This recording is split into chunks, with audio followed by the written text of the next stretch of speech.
ಮೃತ್ಯುಂಜಯನಂತೆ ನಿನ್ನ ಕಣ್ಣು ಮುಂದೆ ಬಂದು ನಿಲ್ಲುತ್ತಾನೆ. ಇದನ್ನು ನಾನು ಹೇಳುತ್ತಿರುವ ಮಾತಲ್ಲ, ನನ್ನ ಅಂತರಂಗದ ಯಾವುದೋ ಒಂದು ಮೂಲೆಯಲ್ಲಿ ನನ್ನ ಸ್ನೇಹಿತ ಹೇಳುತ್ತಿರುವ ಮಾತು. ಇದು ಸತ್ಯ ಭವಾನಿ, ಇದು ಸತ್ಯ. ಬೇಸಿ ಮಗ ಬೇಸಿ. ಸೆಕೆಂಡ್ ಫ್ರೆಂಡ್ ವೈಫ್ ಅಂತ ತಿಳಿಯುತ್ತಾರೆ. ನಿಮ್ಮಿಬ್ಬರು ಪವಿತ್ರವಾದ ಸ್ನೇಹ ಹೇಗಿದೆ ಅನ್ನೋದು ನನಗೆ ಚೆನ್ನಾಗಿ ಗೊತ್ತಪ್ಪ. ಆ ಕಣ್ಣ ದುರ್ಯೋಧನನ ಗೆಳತನದಲ್ಲಿ ಕಲ್ಲು ಮನುಷ್ಯ ಇರಬಹುದು, ಆದರೆ ನಿಮ್ಮಿಬ್ಬರು ಗೆಳತನ ಅವರ ಗೆಳತನದಕ್ಕಿಂತಲೂ ಪವಿತ್ರವಾದದಪ್ಪ, ಪವಿತ್ರವಾದದ್ದು. ನಿಮ್ಮ ಇರುವಿಕೆ ಎಷ್ಟು ಸತ್ಯವೋ ನನ್ನ ಮಗನ ಇರುವಿಕೆಯೂ ಅಷ್ಟೇ ಸತ್ಯವಿದೆ. ಇದು ಹೇಳ್ತಾ ಇದ್ದೀರಿ. ಅಂದಾಗಿ ನಮ್ಮ ಮಾವ ತ್ಯಾಗರಾಜ ಮಾವ ಬದುಕಿದ್ದಾನೆ. ನೂರಕ್ಕೆ ನೂರು ಸತ್ಯ. ನನ್ನ ಗೆಳೆಯ ಬದುಕಿದ್ದಾನೆ. ನನ್ನ ಕುಚಿಕು ತಾನೊಬ್ಬನೇ ಅಲ್ಲದೆ ತನ್ನ ಜೊತೆ 16 ಜೀವಗಳನ್ನು ಉಳಿಸಿಕೊಂಡು ತನ್ನ ಪ್ರಾಣವನ್ನೇ ಪಣಕ್ಕಿಟ್ಟು ಹೋರಾಡಿ ಜಯಶಾಲಿಯಾಗಿ ಬರುತ್ತಾನೆ. ತಂಗಿ ಭವಾನಿ, ನಾನು ತ್ಯಾಗರಾಜ ನಿನ್ನ ಕೈಯಾರೆ ರಾಗಿ ಕಟ್ಟಿಸಿಕೊಂಡು ನಿನ್ನ ಕೈಯಾರನೆ ದೀರ್ಘಾಯುಷ್ಯನ್ನು ಪಡೆಯುತ್ತೇವೆ. ತಂಗಿ, ನಿನ್ನ ಕೈಯಾರ ದೀರ್ಘಾಯುಷ್ಯನ್ನು ಪಡೆಯುತ್ತೇವೆ. ನೀನು ಹೇಳೋ ಮಾತು ನಿಜ ಏನನ್ನ? ನನ್ನ ಅನ್ನ ಅಂದ್ರೆ ನನ್ನ ಉಸಿರು, ನನ್ನ ಅನ್ನ ಅಂದ್ರೆ ನನ್ನ ಪ್ರಾಣ ಇದ್ದ ಹಾಗೆ. ಅಣ್ಣ, ನೀನು ಹೇಳುತ್ತಿರೋ ಮಾತು ನಿಜವೇನನ್ನ? ರಾಖಿ ಕಟ್ಟಿಸ್ಕೊಳ್ಳೋದಕ್ಕೋಸ್ಕರ ನಮ್ಮನ್ನ ಮರಳಿ ಬರ್ತಾನೆ ನನ್ನ. ಅಣ್ಣ, ನೀನು ಹೇಳುವ ಮಾತನ್ನು ಕೇಳ್ತಾ ಇದ್ರೆ ಖುಷಿಯಲ್ಲಿ ನನಗೆ ಕುಣಿದಾಡ್ಬೇಕು ಅನಿಸ್ತಾ ಇದೆ. ದೊಡ್ಡಬವ್ವ, ನೀನು ಹಾಡಿ ಕುಡಿಯಬೇಕಾ? ದೊಡ್ಡಮ್ಮ, ನೀನಿಷ್ಟ ಇದಂತೆ ಕುಡಿದ ಹಾಡು ಅಲ್ವೇ ಮಾಮ?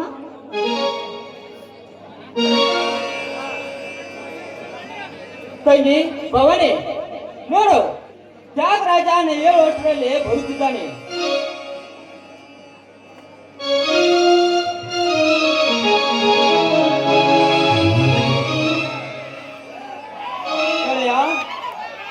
ಗೆಳೆಯ ಒಂದು ಬಿಟ್ಟಿಯ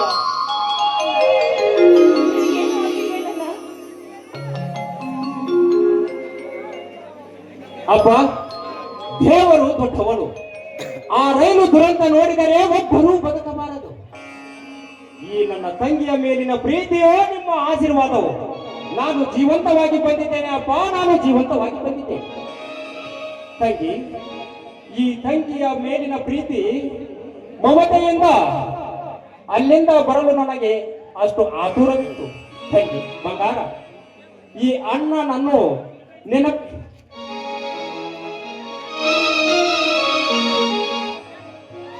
ತಂಗಿ, ಈ ಅಣ್ಣ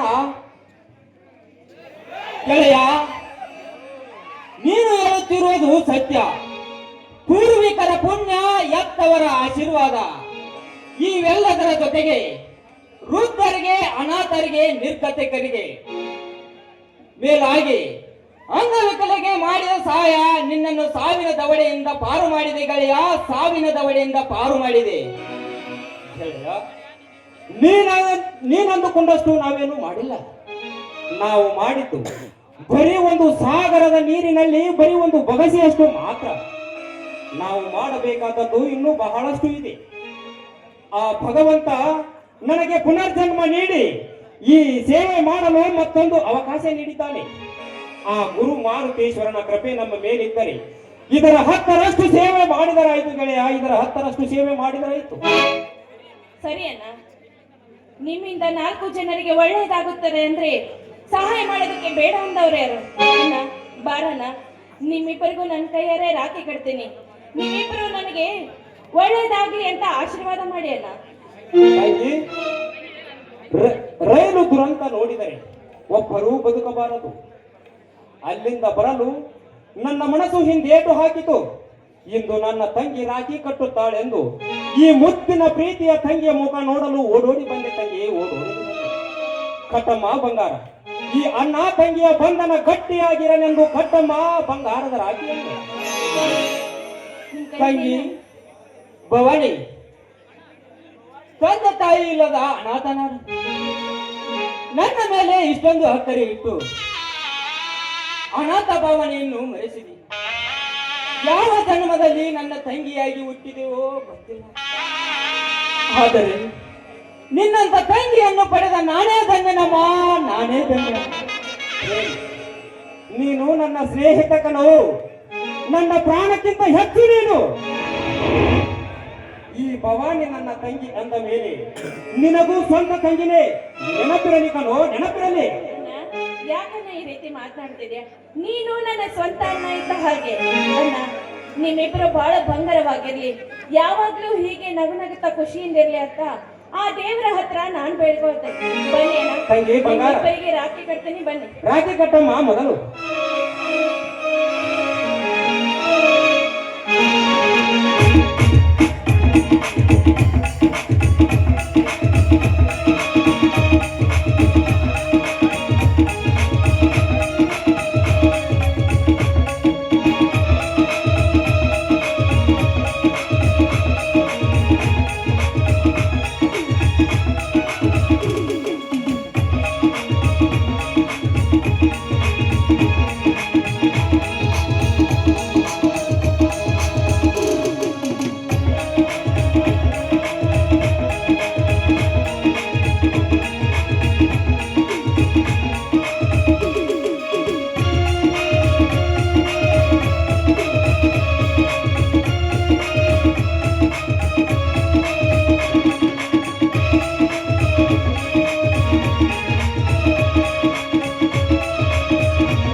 ತಂಗಿ, ನೀನು 100 ವರ್ಷ ಸುಖವಾಗಿ ಬಾಳು ತಂಗಿ, 100 ವರ್ಷ ಸುಖವಾಗಿ ಬಾಳು. ಅಣ್ಣ, ಇದೇ ಖುಷಿಯಲ್ಲಿ ಕುಣಿದಾಡ್ಬೇಕು ಅಂತ ಅನಿಸ್ತಾ ಇದೆ. ನೀನಿಷ್ಟದಂತೆ ಎಷ್ಟು ಕುಣಿಬೇಕು ಅನ್ಸುತ್ತೋ ಅಷ್ಟು ಕುಣಿದು ಬಿಡು, ಅಲ್ವೇ ಮಾವ? ಹೌದು ನಮ್ಮ ಕಾವ್ಯ ಹೇಳಿದ ಮೇಲೆ ಮುಗಿಯಿತು. ಮಾತೇ ಇಲ್ಲ, ಹಾಡಿ ಕುಣಿಯ ಮಾತನಿ. ಅಣ್ಣ, ಇಬ್ಬರಿಗೂ ರಾಖಿ ಕಟ್ತೀನಿ, ಕಾಣಿಕೆ ಏನಿಲ್ಲ. ತಂಗಿ, ನಾವು ಬಡವರು, ನಮ್ಮ ಆಶೀರ್ವಾದವೇ ನಿನಗೆ ಕಾಣಿಕೆ. ತಂಗಿ, ಈ ನನ್ನ ಮುದ್ದಿನ ತಂಗಿಗಾಗಿ ಇದೊಂದು ಬೆಳ್ಳಿಯ ಉಂಗುರವಾಗಿ ಕೊಡ್ತೀನಿ.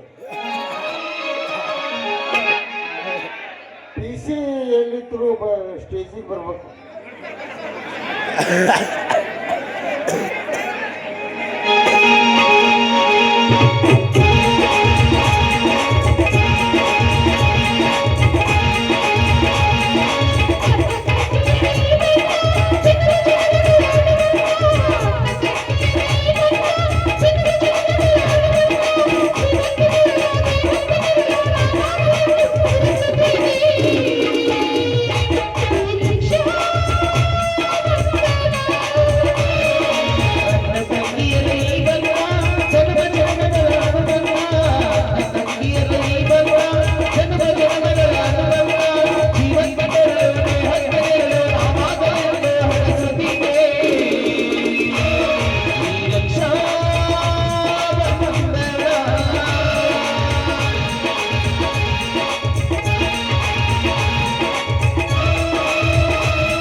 ಬನ್ನಿ ಅಣ್ಣ, ಎಲ್ಲರೂ ಒಳಗಡೆ ಒಟ್ಟಿಗೆ ಸೇರಿ ಊಟ ಮಾಡೋಣ.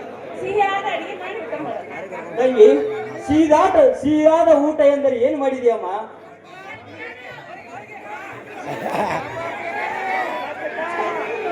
ಅಣ್ಣ, ಬಿಸಿ ಬಿಸಿಯಾದ ಶಾವಿಗೆ ಪಾಯಸ, ಹೋಳಿಗೆ. ಆಯ್ತು ನಡಿಯಮ್ಮ.